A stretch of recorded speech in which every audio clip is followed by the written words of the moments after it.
So here's a question from someone who wrote me an email from Austin. And this is a very important subject and interesting question revolving around the work of awakening, becoming more conscious, and how it interacts and interfaces with romantic relationships, our God-given natural impulse to seek loving connection, closeness, partnership. So here's the question. So the question revolves around romantic relationships and the work. I've always known that this type of relationships bring forth our unconscious patterns in us, like no other form of relationship does. It's a goldmine in terms of work material and gaining some valuable experience, being that it's challenging.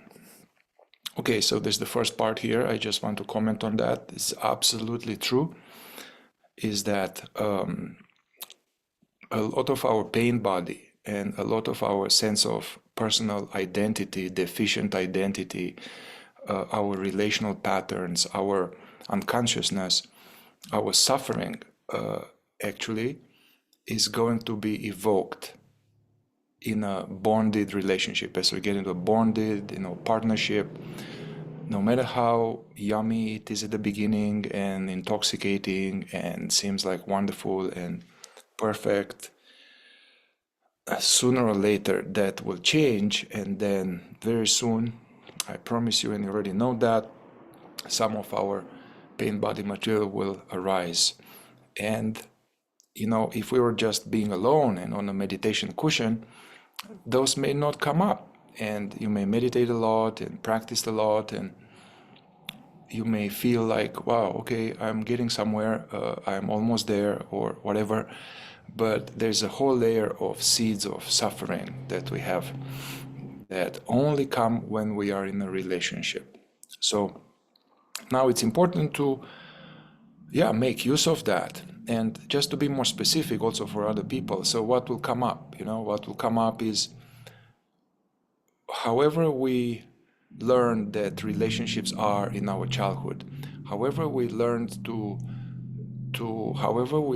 adapt to the unconsciousness of our parents, and we figure out that love is not unconditional, and then we figure out that sometimes there's hurt or violence or disapproval or criticism or various things that come at us. So the child learned to adapt in order to seek love and approval. For a child consciousness, the need of love and approval is more important than the need of realness, authenticity, and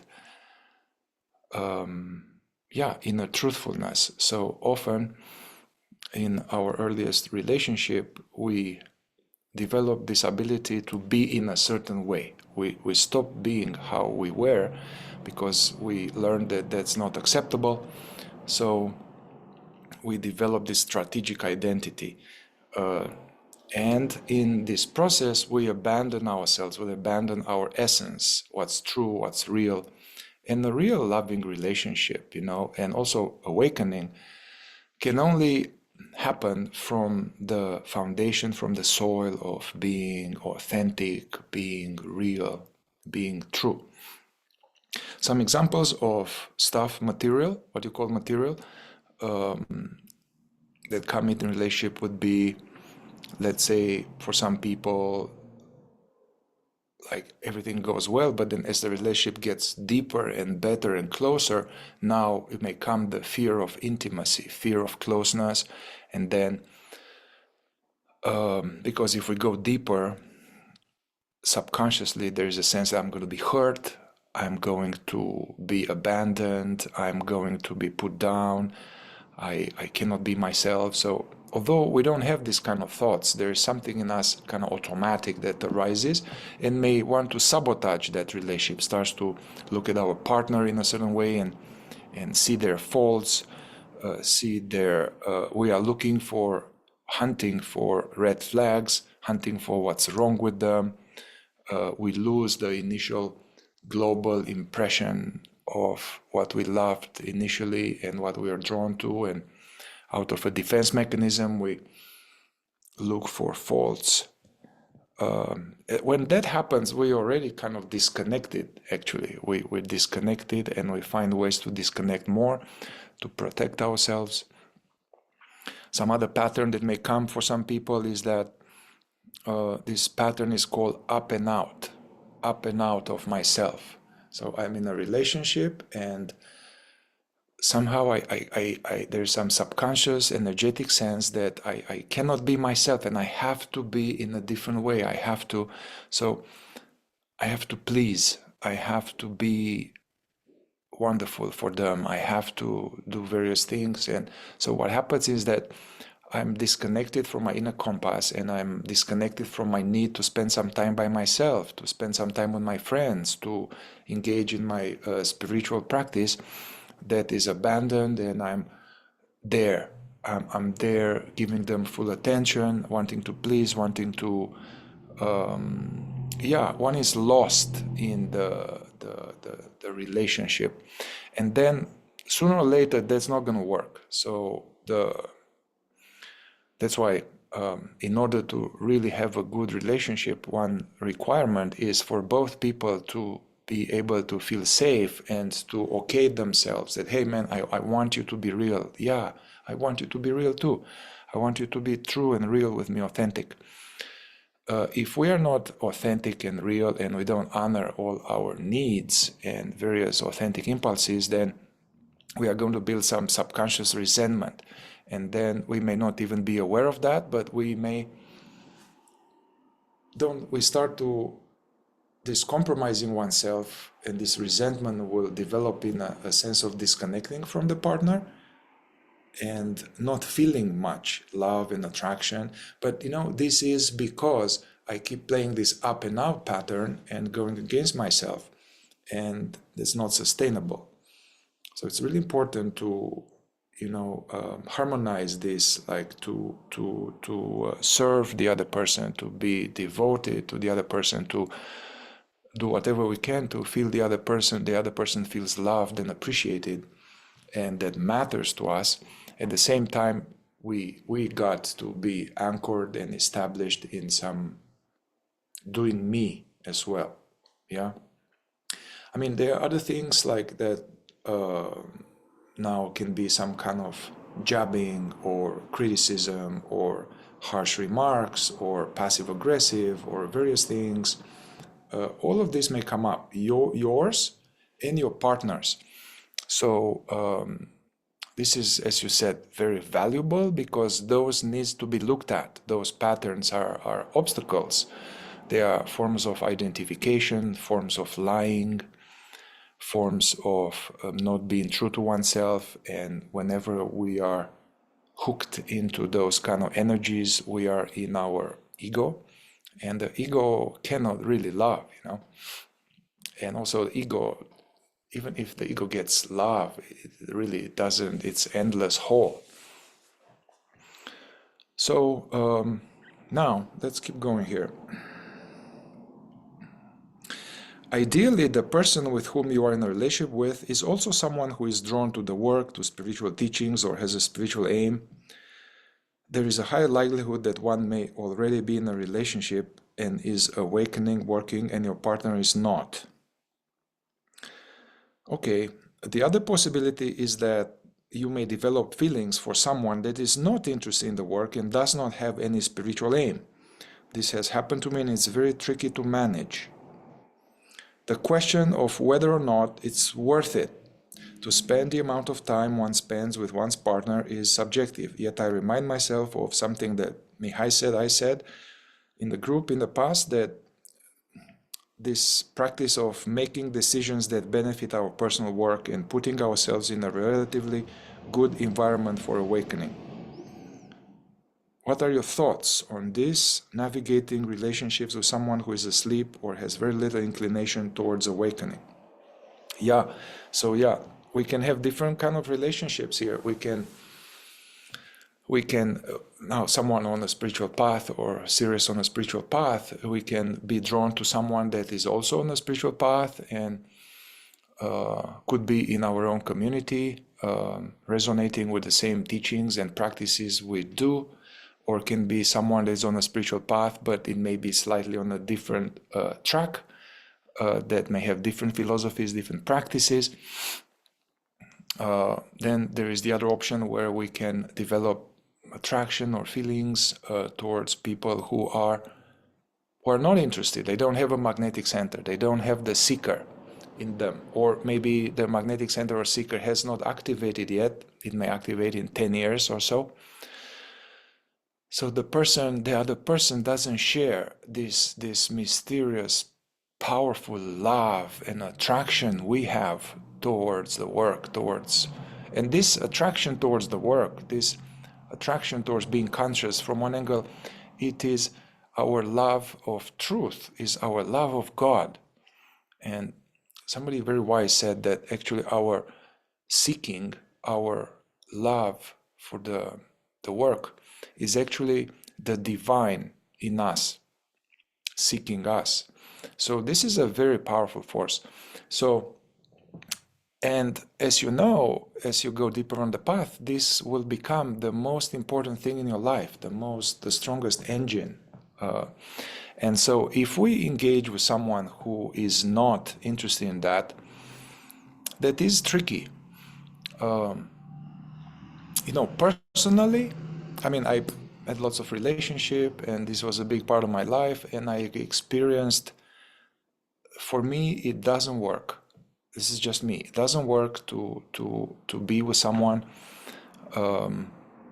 long-term, deep partnership with someone who is not in the work. It doesn't work. And why? I mean, first of all, even if there's a big attraction, and even if the person is like wholesome in essence and good person, good heart, intelligent, in my case, there was this feeling that what is the most important for me, what's the deepest value, the deepest interest, the deepest love, I cannot share with her. She's not interested in it. It just goes over her head. And so basically I will hold back from all of that. And I mean, of course, when I was really young, I remember that I would really want to share with her and share all these ideas about sleep and awakening and the obstacles to awakening. And I was really excited, and I would share with her. And I mean, I was in my early 20s. She was not at all. And I ended up talking with her dad more. Her dad had a lot of interest in spirituality. And so I had this experience a few times, and I noticed that at some point it really goes flat, and it actually goes flat pretty soon. Now, as I'm getting more seasoned, more mature, I can sense that right away. I can be drawn towards another female being, but I can sense that yes, she's beautiful, and yes, she's interesting, but she doesn't have that, and I know that it's not going to work for long term. And for me, I have tasted the joy, the gift of being in a relationship where we are both in the work, and it's so wonderful. It's actually, this makes the relationship deeper. We connect at the soul level, and then it becomes about helping each other clean ourselves from all of this unconsciousness and help each other free ourselves from this pattern. It becomes a partnership in the work. It becomes, as Ram Dass said, we are walking each other home back to the presence of God, which is that which is hearing these words right now, even if we are not aware of it. So having tasted that, I cannot go I cannot go back, So a partnership like that, where both people are in the work, I mean, that's not necessarily going to mean that's going to be easy. That doesn't necessarily mean that you won't have turmoil, you won't have fights, you won't have arguments, you won't have unconscious behavior. But sooner or later, both people will remember their work, and then there will be much better chances to move through conflicts, to not just have the same conflict over and over, and to go underneath the trigger, to find out what's underneath, to really make use of the trigger in order to become more conscious. You know, Eckhart Tolle said, relationships are not here to make us happy. Relationships are here to make us more conscious, if we are interested in that. Yeah. So with people who are not in the work, it is very hard. You have to do double time the work, you know. If there's a conflict, there is a sense of disconnection. Even if you are doing the work, the other person is not. And then he or she may be spinning in those assumptions, or those taking things personally, or also somebody who is not involved in awakening work, or even, you know, this kind of process work, healing work. What happens is that their pain body will arise, and then now they are not going to be with you. They are going to be with their bad daddy, or with the past men that were not able to be in integrity or loving. And so, yeah, I myself can't do it. Now, this being said, I knew some people. Overall, from my experience and my friends and teachers and guides and mentors that I had, they all seem to have a relationship with someone in the work that will match them. You know, they didn't need to be on exactly the same level. You know, it is perfectly okay. Let's say if your partner is more newer on the path.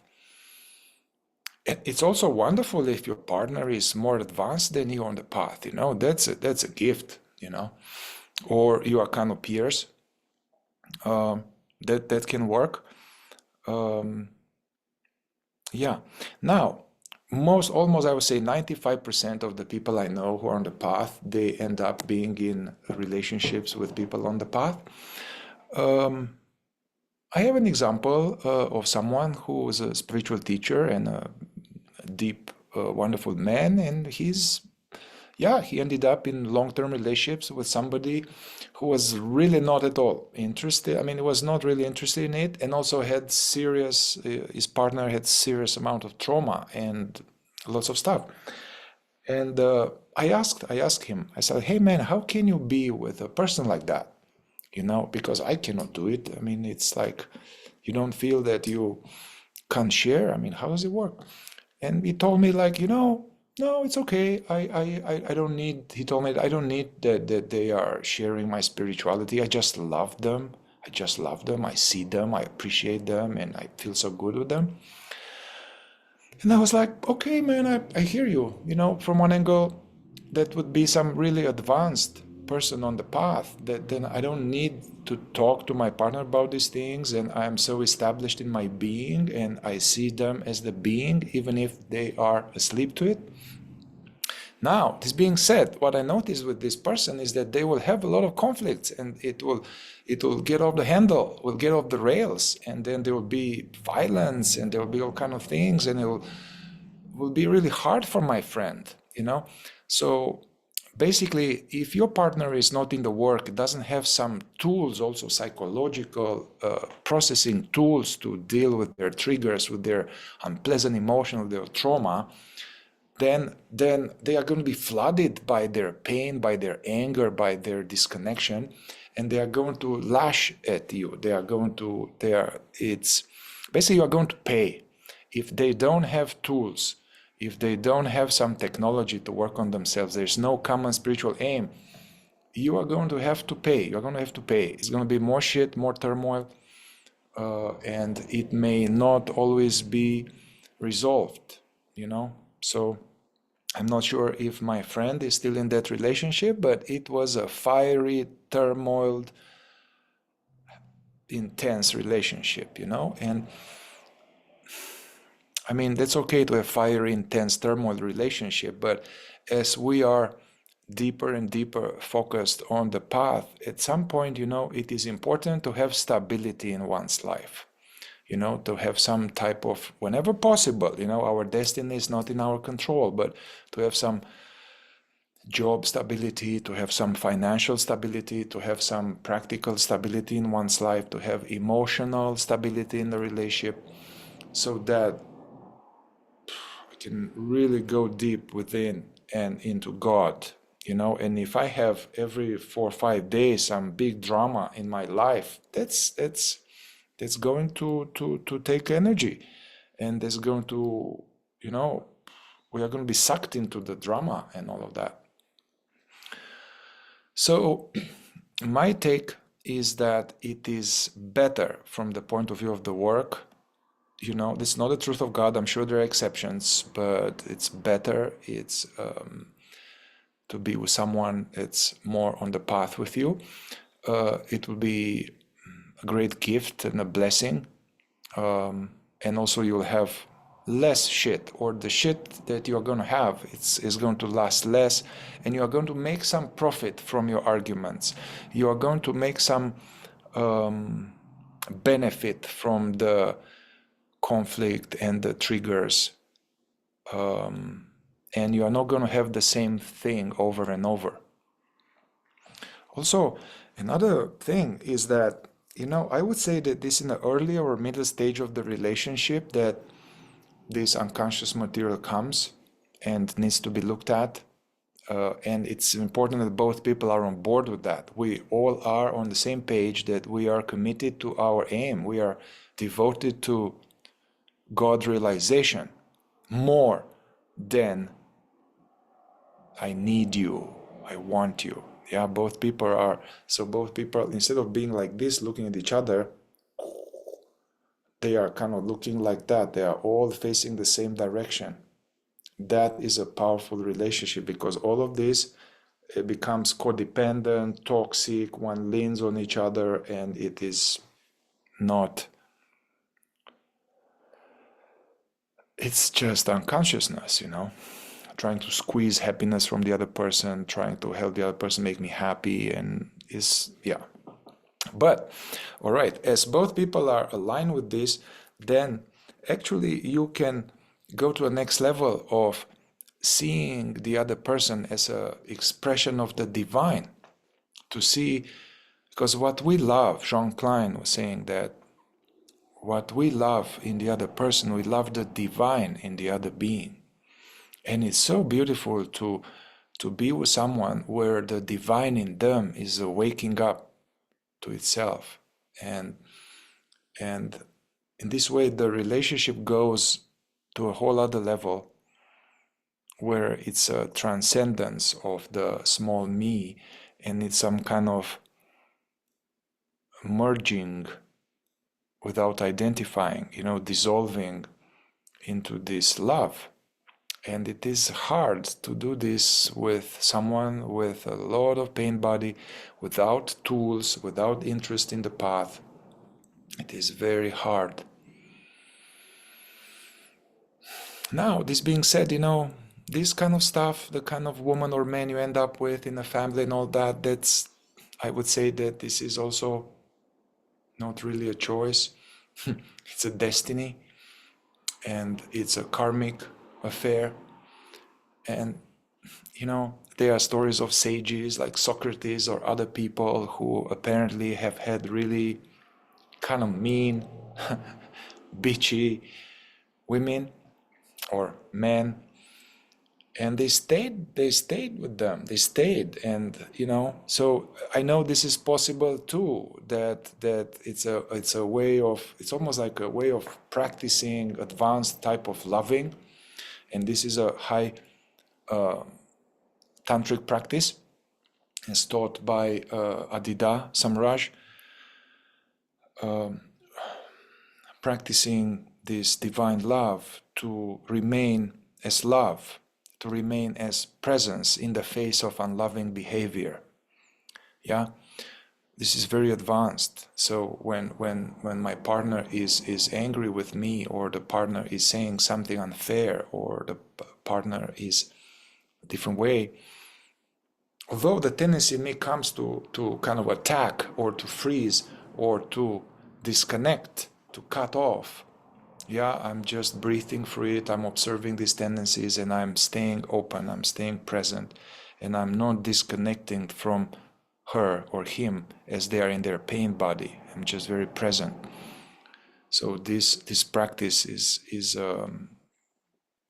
very powerful, essential practice in an awakening relationship.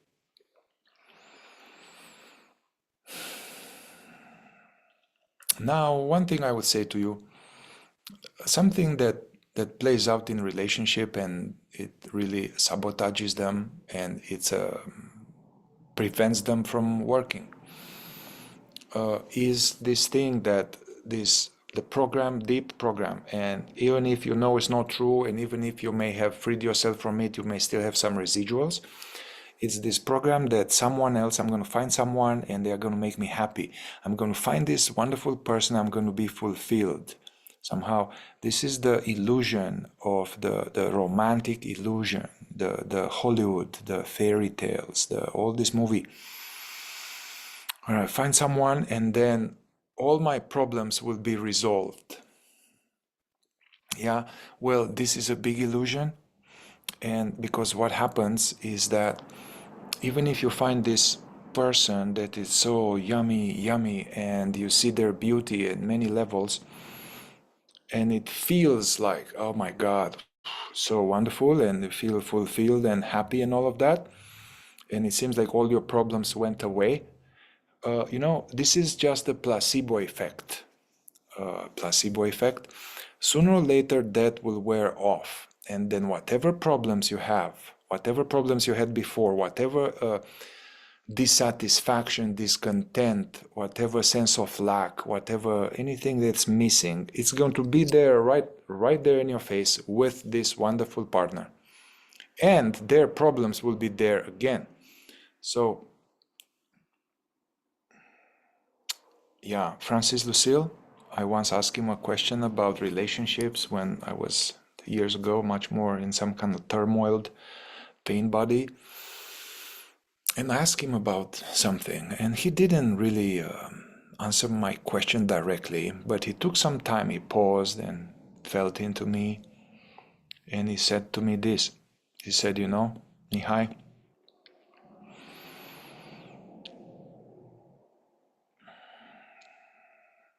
he said that the prerequisite for having a good relationship is to have already found in yourself the source of peace, the source of happiness, the source of inner harmony and stability within. So if you have already found that, there are many more chances for the relationship to work. Now, you don't have to be enlightened and like to do that, but just to know the direction from which happiness, fulfillment comes from. And it is not from her, it's from within. Yeah.